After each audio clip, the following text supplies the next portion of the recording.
Hello मेरे प्यारे साथियों, स्वागत है आपका अपने परिवार जीके ट्रिक बाय दीपेश पे।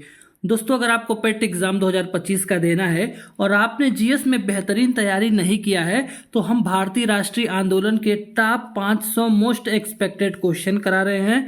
अगर आप इतना कर लेते हैं तो आपके 5 नंबर जो हैं आपके एग्ज़ाम में फिक्स हो जाते हैं। और ये ज़्यादा नहीं करना है, मैं केवल और केवल 10 सेट करा रहा हूँ 50-50 प्रश्नों का, और ये 50 प्रश्न केवल और केवल आप 10 मिनट में ही आप कर लेंगे। ठीक है, तो ये 10 मिनट में आपको 50 क्वेश्चन कराया जा रहा है, यानी कि आपको ज़्यादा से ज़्यादा 100 से लेकर के 120 मिनट यानी 2 घंटा, और 2 घंटा कुछ नहीं होता है 5 नंबर के लिए, क्योंकि अगले 3 साल जो है यही डिसाइड करने वाला है। तो चलिए वीडियो को शुरू करते हैं। ये है हमारा सेट नंबर 7। प्लीज़ आप वीडियो को पूरा वॉच कीजिएगा। देखिए, पहला प्रश्न है, भारत छोड़ो आंदोलन जो है वो कब शुरू हुआ था? तो ये शुरू हुआ था आपका 1942 में। कब? 8 अगस्त 1942 को गांधी जी ने अखिल भारतीय कांग्रेस अधिवेशन जो बॉम्बे में हुआ था उसमें जो है ये आंदोलन शुरू किया था। अगला है, भारत छोड़ो आंदोलन का नारा क्या था? उसमें गांधी जी ने कहा था करो या मरो। ठीक है, गांधी जी ने करो या मरो का डू और डाई का नारा दिया था। तो कभी कभी पूछ लेता है क्वेश्चन आपसे कि करो या फिर मरो का जो नारा था वो किसने दिया था? तो गांधी जी ने दिया था। ये पूछ सकता है कि कब दिया था? तो भारत छोड़ो आंदोलन के दौरान दिया था। अगला है, भारत छोड़ो आंदोलन जो है वो कहाँ पास किया गया था? तो ये मुंबई में, कांग्रेस के मुंबई अधिवेशन में। ठीक है, अगला है, भारत छोड़ो आंदोलन के समय वायसराय जो है वो कौन था? तो जब भारत छोड़ो आंदोलन हुआ था उस समय भारत का वायसराय जो था लॉर्ड लिनलिथगो था। ठीक है, अगला है, भारत छोड़ो आंदोलन में किसने जो है समानांतर सरकार स्थापित की थी? तो जयप्रकाश नारायण ने जो है समानांतर सरकार जो है स्थापित की थी। ठीक है, बिहार के सासाराम, सतारा महाराष्ट्र आदि में जो है समानांतर सरकारें बनी थी उस टाइम पे। अगला है, आज़ाद हिंद फौज की स्थापना किसने किया था? तो सुभाष चंद्र बोस जी ने किया था। ठीक है, कब? 1943 में सिंगापुर में। अगला है, सुभाष चंद्र बोस ने आज़ाद हिंद सरकार की स्थापना कब की थी? तो 1943 में किया था, 21 अक्टूबर 1943 को सिंगापुर में। अगला है, आज़ाद हिंद फौज का नारा क्या था? तो जय हिंद, ये इसका जो है नारा था, जय हिंद। अगला है, दिल्ली चलो का नारा किसने दिया था? तो सुभाष चंद्र बोस जी ने जो है वो दिल्ली चलो का नारा दिया था। दोस्तों, अगर आपको लग रहा हो कि मैंने मेहनत किया है तो प्लीज़ आप वीडियो को लाइक करके हमें थोड़ा मोटिवेट कर सकते हैं, और चैनल पर नए हैं तो प्लीज़ आप चैनल को सब्सक्राइब कर सकते हैं, क्योंकि इसके बाद आपको ग्रुप डी का, यूपीएसआई की और बाकी सारी क्लासेस भी मिलेंगी। अगला प्रश्न है, नेताजी सुभाष चंद्र बोस का जन्म कब हुआ था? तो ये 1895 में, 23 जनवरी 1895 को कटक ओडिशा में इनका जन्म हुआ था। अगला प्रश्न है हमारा, नेताजी ने भारतीय राष्ट्रीय कांग्रेस से इस्तीफा कब दिया? तो ये जो थे 1939 का जो त्रिपुरी अधिवेशन हुआ था, इसके बाद सुभाष चंद्र बोस जी ने कांग्रेस से अपना त्यागपत्र दे दिया था, यानी कि इस्तीफा दे दिया था। अगला है, आज़ाद हिंद फौज का नारा तुम मुझे खून दो मैं तुम्हें आज़ादी दूंगा, ये किसका था? तो नेताजी सुभाष चंद्र बोस का था।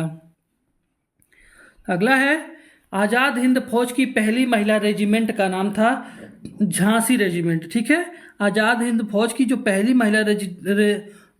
महिला रेजिमेंट था उसका नाम झांसी रेजिमेंट था। अगला है, नेताजी ने किस रेडियो से आज़ादी का संदेश दिया था? तो ये टोक्यो रेडियो था। ठीक है, टोक्यो रेडियो से इन्होंने जो है आज़ादी का संदेश दिया था। अगला है, नेताजी सुभाष चंद्र बोस की मृत्यु कहाँ मानी जाती है? तो इनकी मृत्यु जो मानी जाती है वो टोक्यो में मानी जाती है। 18 अगस्त 1945 को टोक्यो में विमान दुर्घटना में सुभाष चंद्र बोस जी की मृत्यु जो है मानी जाती है। अगला है, कैबिनेट मिशन जो है वो भारत कब आया था? तो 1946 में कैबिनेट मिशन जो है भारत आया था।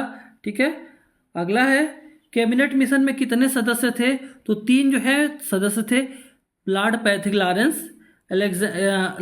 लॉरेंस था, और क्रिप्स था, और अलेक्जेंडर था। ठीक है, अगला है, कैबिनेट मिशन का मुख्य उद्देश्य क्या था? तो इसका जो मुख्य उद्देश्य था वो संविधान सभा की स्थापना करना था, जिसके थ्रू हमारे भारत का संविधान बना। ठीक है, अगला प्रश्न है, संविधान सभा का पहला अधिवेशन कब हुआ था? तो ये जो है ऑप्शन ये गलत है। संविधान सभा का पहला अधिवेशन हुआ था 9 दिसंबर, ठीक है, 9 दिसंबर 1946 को संविधान सभा की पहली बैठक हुई थी, ठीक है। यहाँ पे ये गलत हो गया है टाइपिंग में, ठीक है। 9 दिसंबर 1946 को संविधान सभा का पहला बैठक हुआ था और सबसे बुजुर्ग व्यक्ति जो डॉक्टर सच्चिदानंद सिन्हा थे उनको अस्थायी अध्यक्ष बनाया गया था, ठीक है। फिर दूसरा जो हुआ था वो 11 दिसंबर 1946 को हुआ था, 1946 को 11 दिसंबर 1946 को हुआ था और इस दिन जो है डॉक्टर राजेंद्र प्रसाद को संविधान सभा का अस्थायी अध्यक्ष चुना गया था।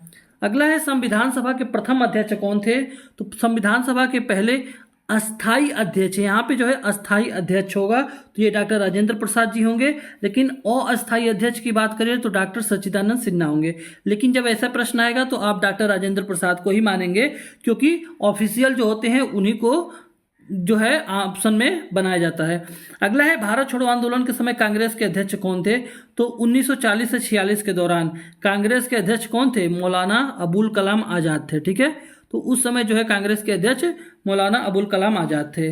अगला है आज़ाद हिंद फौज का मुकदमा जो है कहाँ पे चला था? तो दिल्ली के लाल किले में ये चलाया गया था, दिल्ली के लाल किला में। अगला है आज़ाद हिंद फौज का जो प्रसिद्ध मुकदमा है किस वर्ष चलाया गया था? तो 1945 में चलाया गया था। अगला है INA मतलब यही आज़ाद हिंद फौज, इस मुकदमे में कौन कौन वकील बने थे? तो वकील जो बने थे नेहरू बने थे, भुल्लर बने थे और आसफ अली बने थे। ये क्वेश्चन मैंने इसलिए डाला है कि अगर कहीं 2023 मॉडल क्वेश्चन पेपर आ गया तो हो सकता है ये क्वेश्चन भी पूछ ले, क्योंकि जब ये पूछ सकता है कि गांधी जी लंगोटा पहनना कब शुरू किए थे तो ये भी तो पूछ सकता है कि कौन कौन से वकील थे। अगला है नेताजी सुभाष चंद्र बोस की आत्मकथा का क्या नाम था? तो द इंडियन स्ट्रगल जो है सुभाष चंद्र बोस जी की आत्मकथा था, ठीक है। अगला है 1942 भारत छोड़ो आंदोलन के समय कौन सा समाचार पत्र है वो बंद कर दिया गया था? तो हरिजन नामक समाचार पत्र जो कि गांधी जी ने चलवाया था उसको बंद कर दिया गया। अगला है भारत छोड़ो आंदोलन में युवाओं का नेतृत्व जो है वो किसने किया था? तो युवाओं का नेतृत्व जो है वो अरोड़ा आसफ अली ने किया था, ठीक है। अगला है अगस्त क्रांति शब्द जो है वो किस आंदोलन से जुड़ा हुआ है? तो दोस्तों अगस्त क्रांति जो है वो भारत छोड़ो आंदोलन से जुड़ा हुआ है। अगला प्रश्न है गांधी जी को भारत छोड़ो आंदोलन में कब गिरफ्तार किया गया था? तो 9 अगस्त 1942 को जो है गांधी जी को गिरफ्तार किया गया था। कब? 9 अगस्त 1942 को। अगला है 1942 भारत छोड़ो आंदोलन का मुख्य केंद्र कौन सा राज्य था? तो ये जो था बिहार, विशेष करके चंपारण, पटना, सासाराम जो है ये आंदोलन का मुख्य केंद्र था। अगला है आज़ाद हिंद फौज ने किस देश की सहायता से सेना बनाई थी? तो जापान की सहायता से जो है सेना बनाई थी। अगला है नेताजी सुभाष चंद्र बोस जी ने देश बंधु की उपाधि जो है किसको दिया था? तो चित्तरंजन दास को जो है देश बंधु की उपाधि से सम्मानित किया था। अगला है आज़ाद हिंद सरकार या आज़ाद हिंद फौज है इसकी राजधानी कहाँ थी? तो रंगून जो कि वर्मा में है, वहाँ पे इसकी जो है अस्थायी राजधानी थी। अगला है नेताजी ने भारतीय मुद्रा पर कौन सा शब्द अंकित करवाया था? तो जय हिंद, ठीक है, क्या? जय हिंद। अगला है नेताजी का निधन किस वर्ष माना जाता है? तो 18 अगस्त 1945 को उनकी मृत्यु मानी जाती है टोक्यो में, जापान में जो है विमान दुर्घटना के दौरान। अगला है कैबिनेट मिशन का मुख्य उद्देश्य क्या था? तो संविधान सभा बनाना था, हमने पहले ही देख लिया था। तो संविधान सभा की पहली बैठक किस शहर में हुई थी? तो नई दिल्ली के काउंसिल चैम्बर भवन में हुई थी। 9 दिसंबर का मैंने बताया ऊपर शुरू में, 9 दिसंबर 1946 को हुआ था और डॉक्टर सच्चिदानंद सिन्हा को अस्थायी अध्यक्ष बनाया गया था। संविधान सभा की पहली बैठक में कितने सदस्यों ने भाग लिया था? तो 299 सदस्य जो थे पहली बैठक में भाग लिए थे। अगला है संविधान सभा का अस्थायी अध्यक्ष कौन थे? तो 11 दिसंबर 1946 को जब बैठक हुई थी दूसरी, तो डॉक्टर जो है राजेंद्र प्रसाद है, इनको संविधान सभा का अस्थायी अध्यक्ष बनाया गया था। अगला है संविधान सभा का अस्थायी अध्यक्ष कौन थे? तो अभी ऊपर आपने देखा है डॉक्टर सच्चिदानंद सिन्हा जी थे।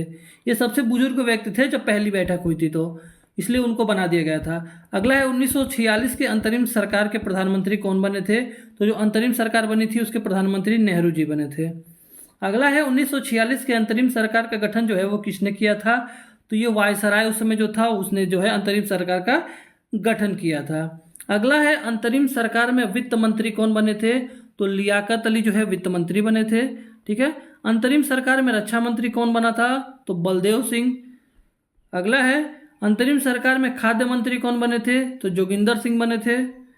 अगला है 1946 के सैनिक विद्रोह जो है वो कहाँ पे हुआ था? तो ये मुंबई में हुआ था। अगला है नौ सैनिक विद्रोह किस संगठन ने शुरू किया था? तो रॉयल इंडियन नेवी ने जो है नौसैनिक, देखिए RIN यानी कि रॉयल इंडियन नेवी ने जो है नौसैनिक विद्रोह का जो क्या किया था, संगठन किया था। अगला है नौसैनिक विद्रोह किस कारण हुआ था? तो महंगाई और दुर्व्यवहार के कारण जो है नौसैनिक विद्रोह हुआ था। अगला है नौसैनिक विद्रोह कब हुआ था? तो फरवरी 1946 में। अगला है नौसैनिक विद्रोह के समय भारत का वायसराय कौन था? तो लॉर्ड वेवेल जो था ये भारत का वायसराय था। तो दोस्तों ये हुआ हमारे 50 प्रश्न का जो ये 7वां सेट है। इसके बाद 3 सेट और करेंगे और हमारा पूरा भारतीय राष्ट्रीय आंदोलन खत्म।